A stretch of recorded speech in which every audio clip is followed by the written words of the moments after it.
We're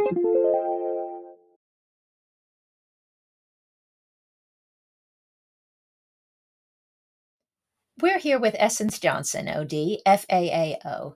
Dr. Johnson is a practitioner in Dallas, Texas. She's a mentor, a preceptor, a facilitator, a speaker, and an inspirer of girls and women, and particularly influential with girls and women of color. Dr. Johnson, welcome, and please tell us how you found this as an area of influence. I will say my passion when it comes to educating women and girls in every phase comes from my sorority affiliation, actually. I'm a member of Sigma Gamma Rho Sorority Incorporated, and I will say a lot of my professional foundation stem from being a member of that sorority, being a graduate of a historically Black college and university, and just over the time, a lot of the tenets of the sisterhood, which stems from sisterhood, scholarship, and service, resonates with me not only as a member of the organization, but personally and professionally.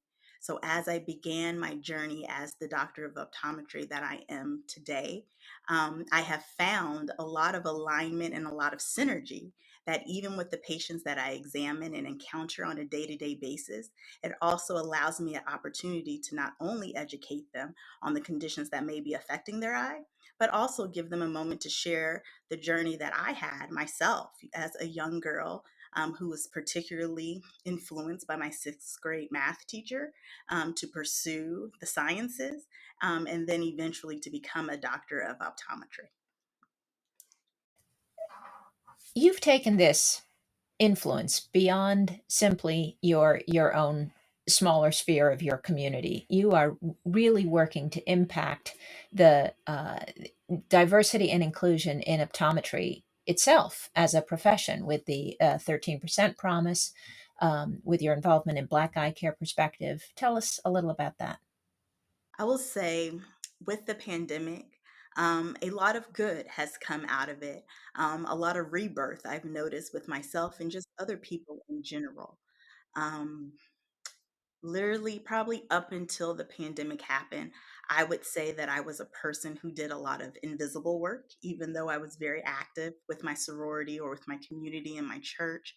I was also at a point in my life where I considered my professional career on autopilot.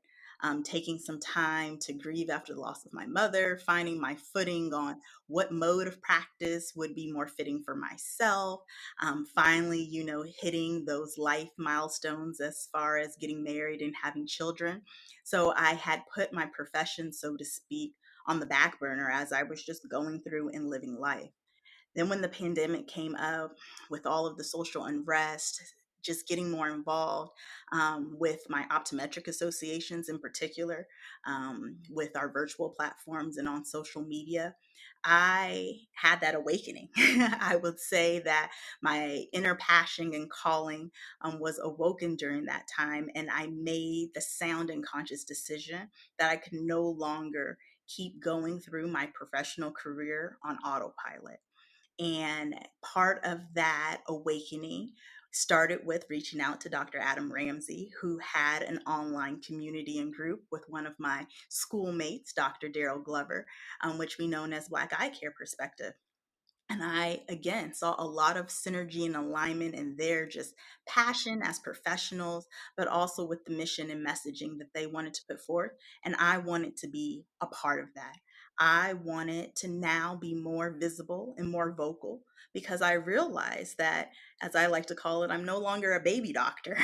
I am getting out of that young OD space and now, in the more mature OD space. And I was ready to just have my voice be heard and be more visible because I realized even before we get to the 13% promise, um, it was very proximal to me. I took it very personally that maybe there are not that many Black doctors because I myself was not being visible so that other people knew that there were more Black doctors, more women of color doctors out there.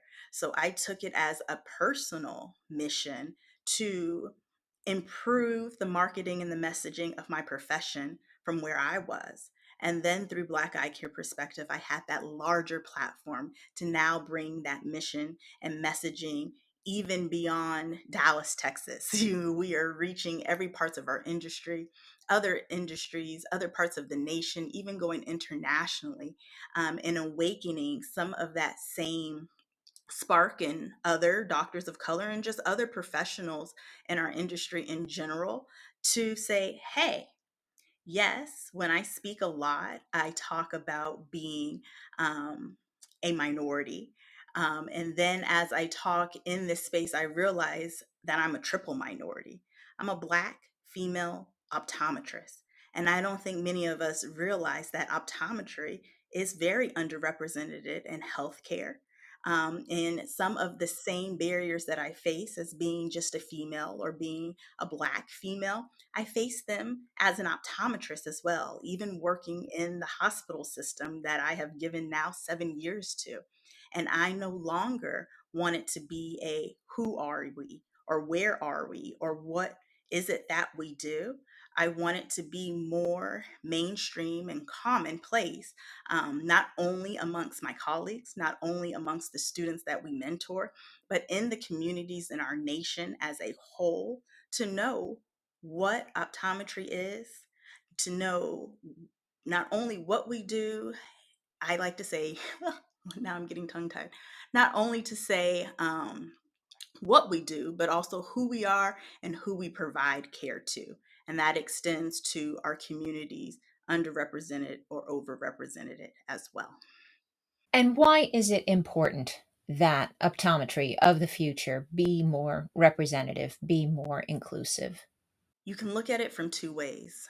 One way is even during this pandemic, it was personally heartbreaking to know that myself and my colleagues all over the world, our services were shut down. And oftentimes, not because of something that we wanted to do, that it was actually a government mandate. There was confusion on whether or not we were essential. And that is a very heartbreaking feeling. It was also, a very depressing type of feeling to say that you are a non-essential essential worker, so to speak. And so I personally don't want that to happen anymore. It's very disheartening when you try to apply for government programs and healthcare is mentioned, but optometry is not mentioned. The other day, me and my husband went to the fair and they asked, are you a healthcare worker? My husband proudly says, yes, my wife is an optometrist, but is she a first responder? So for me, when we talk about diversity, yes, we talk about increasing the representation physically of males in this point and even female. We talk about, yes, the types of people that are practicing our profession in terms of ethnicity or orientation or religion. But I also speak to how optometry is a diverse profession, but also how optometry needs to fight for inclusivity in this world too as well, and be recognized for how important and how essential, but also just how wonderful we are. And, I may be biased. I am very passionate of the things that I align myself with. And optometry is definitely one of them. And that is why I often say that I not only practice optometry, but I preach it as well. I was thinking exactly that. I had read that on your website, and as I was listening, I yeah, you took us there. Yeah, thank you. Dr. Johnson, thank you so much for your time. Oh, thank you. This was amazing. I definitely enjoy any opportunity to share my story, but also to share more about our wonderful profession of optometry.